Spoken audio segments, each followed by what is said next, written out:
శ్రీ గురుభ్యో నమ. వసంత నవరాత్రులలో సకరకారి సిద్ధికి శ్రీమద్ రామాయణ పారాయణంలో ఎనిమిదవ రోజు ఉత్తరకాండకి పార్ట్ 1కి స్వాగతం సుస్వాగతం. పట్టాభిషిక్తుడైన శ్రీరాముని అభినందించుటకు అగస్త్యుడు మొదలైన మహర్షులు అయోధ్యకు వచ్చారు.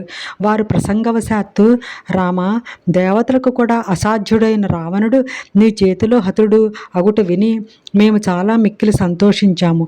మిక్కిలి మాయావి, ఎంతటి వారికైనా లొంగని ఇంద్రజిత్తు నిహతుడైనట్లు విని మాకు కలిగిన ఆనందాశ్చర్యములకు అవధులు లేనివి అని అన్నారు. ఆ మాటలు విన్న రాముడు, మహర్షి, మహావీరులైన రావణ కుంభకర్ణులను కాదని మీరు ఇంద్రజిత్తును ఎందుకు ప్రశంసిస్తున్నారు? అతని వృత్తాంతం ఏమిటి అని ప్రశ్నించాడు. అందుకు అగస్త్యుడు ఇలా చెప్పసాగాడు. సుమాలి కుమార్తె అయిన కైకసి తన తండ్రి ఆదేశం ప్రకారం సంతానాన్ని కోరి విశ్రావసుని ఆశ్రయించింది. అతని వలన ఆమెకు దుష్టులైన రావణ కుంభకర్ణులు, కురూపి అయిన శూర్పణఖ, ధర్మాత్ముడైన విభీషణుడు జన్మించాడు. కైకసి ప్రోద్బలంతో ఆమె కుమారులు ఘోరమైన తపస్సు చేశారు. వారి తపస్సుకు మెచ్చిన బ్రహ్మదేవుడు మానవుల వలన తప్ప ఇతరుల వలన మరణం లేకుండా రావణునికి ధర్మనిరతిని, అమరత్వాన్ని విభీషణునికి వరాలుగా ప్రసాదించారు. సరస్వతీ ప్రభావం వలన కుంభకర్ణుడు అనేక సంవత్సరాల పాటు నిద్రించేటట్లుగా వరం కోరుకున్నాడు. సుమాలి ప్రేరణ వలన రావణుడు లంకను ఆక్రమించడానికి సిద్ధపడి ప్రహస్తుని కుబేరుని వద్దకు దూతగా పంపాడు. కుబేరుడు తన తండ్రి ఆదేశం ప్రకారం లంకను విడిచిపెట్టి కైలాసం చేరాడు. దాంతో రావణుడు లంకకు రాజయ్యాడు. రావణుడు శూర్పణఖుని విద్యుజ్జుహునికిచ్చి వివాహం జరిపించాడు. మయుడు తన కుమార్తె అయిన మండోదరిని రావణునికిచ్చి వివాహం జరిపించాడు. బలిచక్రవర్తి మనుమరాళ్ళైన వజ్రజ్వాలకతో కుంభకర్ణునికి, గంధర్వరాజైన శైలూషుని కుమార్తె స్వరముతో విభీషణునికి వివాహములు జరిగాయి. మండోదరి రావణుడికి మేఘనాథుడనే కుమారుడు జన్మించాడు. రావణుడు వరగర్వంతో మునులను బాధించసాగాడు. ఆ జగడాలు విడిచిపెట్టమని కుబేరుడు తన దూతతో వర్తమానం పంపగా రావణుడు ఆ దూతను చంపివేసి కుబేరునితో యుద్ధానికి దిగాడు. ఆ యుద్ధంలో రావణుని గదాఘాతానికి కుబేరుడు స్పృహ కోల్పోగా రావణుడు కుబేరుని పుష్పక విమానంలో కైలాస పర్వత ప్రాంతానికి చేరాడు. అక్కడ తన మార్గాన్ని అడ్డగించిన నందీశ్వరుని కోతి రూపంలో ఉన్న నీవు నాకు అడ్డు తొలగు అని రావణుడు పరిహసించాడు. అతడు వానరుల మూలంగా నీకు మరణం సంభవించుగాక అని రావణుని శపించాడు. రావణుడు కైలాస పర్వతాన్ని తన భుజంపై ఎత్తులకు పూనుకొని భంగపడ్డాడు. పిమ్మట అతడు 1000 సంవత్సరాల పాటు శివుని స్తుతించి ఆయన అనుగ్రహంతో ఛత్రహాసము అనే ఆయుధాన్ని పొంది అక్కడి నుంచి పుష్పక విమానంలో వెళ్ళిపోయాడు. రావణుడు హిమోత్పర్వత ప్రాంతంలో సంచరిస్తుండగా అక్కడ తపస్సు చేస్తున్న వేదవతిని చూసి కామాతురుడయ్యాడు. ఆమె బృహస్పతి మనుమరాలు, కుశధ్వజుని కుమార్తె. రావణుడు ఆమెతో నాకు భార్యవై సమస్త భోగాలను అనుభవించమని పలికాడు. శ్రీహరినే పతిగా పొందాలనే కోరికతో ఉన్న ఆమె రావణుని తిరస్కరించి మరుజన్మలో అతని మరణానికి కారణం కాగలనని శపించి అగ్నికి ఆహుతయ్యింది. ఆమె త్రేతాయుగంలో అయోనిజగా జన్మించి జనక మహారాజు కుమార్తెగా సీతగా పెరిగి రామునికి ధర్మపత్ని అయింది.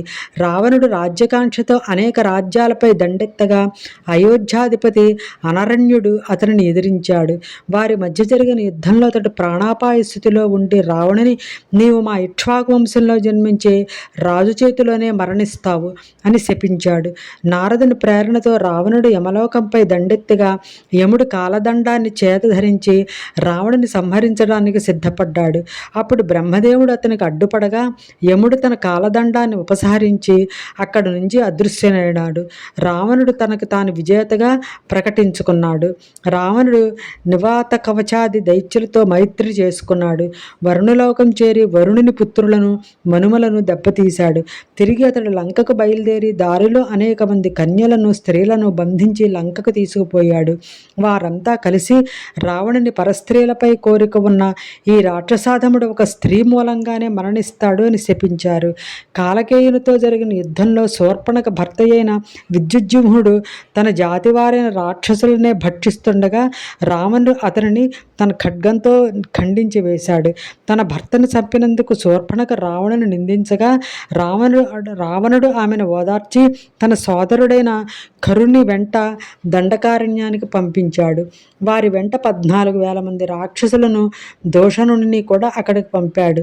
రావణుడు బ్రహ్మ నుండి వరాలను పొందిన తన కుమారుడు మేఘనాథుని అభినందించి అతనితో కలిసి లంకానగరానికి చేరాడు. దుర్మార్గంగా కన్యలను అనేక మంది స్త్రీలను తీసుకుని రాజ్యానికి చేరిన రావణుడు తన తమ్ముడు విభీషణుడి తప్పు పట్టాడు. అతడు అన్నా, నీవు ఇలా తప్పులు చేసినందువల్లే మన చెల్లెలైన కుంభనసిని మధురాక్షసుడు బలవంతంగా ఎత్తుకుపోయాడు అని చెప్పాడు. అప్పుడు రావణుడు మధురాక్షసుని చంపడానికి వెళ్ళి తన చెల్లెలి కోరికపై ఆ ప్రయత్నాన్ని మానుకున్నాడు. దారిలో రావణుడు కైలాస పర్వత ప్రాంతమందు ఒంటరిగా ఉన్న రంభను చూసి ఆమెను బలాత్కరించబోయాడు. రంభ యొక్క పరిస్థితిని చూసి ఆమె ప్రియుడైన నలకోబరుడు పరస్త్రీని బలాత్కరిస్తే రావణుని తల 7 ముక్కలైపోతుంది అని శపించాడు. ఈ శాపం వల్లనే రావణుడు సీతాదేవిని ముట్టుకొనడానికి కూడా భయపడ్డాడు. రావణుడు కైలాసాన్ని విడిచి దేవలోకాన్ని చేరాడు. రావణుని చూసిన ఇంద్రుడు భయంతో శ్రీమన్నారాయణుడిని శరణుచొచ్చాడు. అప్పుడు ఆయన తగిన సమయం చూసి, నేనే ఈ రావణుని సంహరిస్తాను, ప్రస్తుతానికి మీరే అతనితో యుద్ధం చేయండి అని చెప్పాడు. దేవాసుర యుద్ధంలో రావణుని తాత అయిన సుమాలి సావిత్రుడనే వసువు చేతిలో హతుడైనాడు. రావణుని కుమారుడు మేఘనాథుడి ధాటికి ఇంద్రుడి కుమారుడైన జయంతుడు మూర్ఛపోయాడు. అప్పుడు జయంతుని మాతామహులైన పులోముడు అతనిని తీసుకుని వెళ్ళి సముద్ర గర్భంలో ఉంచాడు.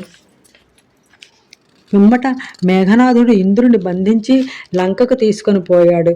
అతడు ఇంద్రుని జయించట వలన ఆనాటి నుంచి ఇంద్రజిత్తు అని పిలువబడ్డాడు. బ్రహ్మదేవుడు ఇంద్రజిత్తుకు వరములిచ్చి ఇంద్రుని విడిపించాడు.